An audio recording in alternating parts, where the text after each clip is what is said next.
Face à face, deux hommes armés de bâtons. Autour, le public, les musiciens, la flûte, les percussions. Le combat commence. Depuis des millénaires, le tartib rythme la vie de l'Égypte. Les murs des tombes pharaoniques de Beni Hassan témoignent de la présence de cet art martial sur les rives du Nil depuis plus de 4000 ans déjà.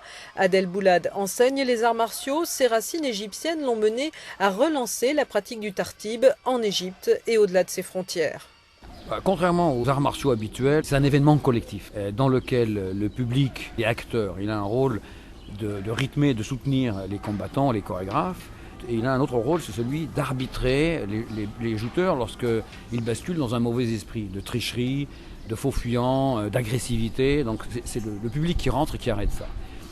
Cet événement est un événement collectif, rythmé avec les instruments de musique. C'est le mizmar qui est cette sorte de flûte trompette qui donne l'ordre de commencer la joute et qui donne l'ordre d'arrêter la joute. Les dooms des percussions ont un rôle de réancrage au sol et tac, de donner une énergie plutôt céleste ou aérienne.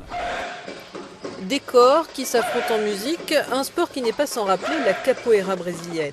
Les points communs entre la capoeira et le tartib sont effectivement le rôle du public, le soutien musical. Il se fait que ces deux arts sont d'origine africaine, l'Égypte en Afrique et le capoeira a émigré vers le Brésil à partir de l'Afrique.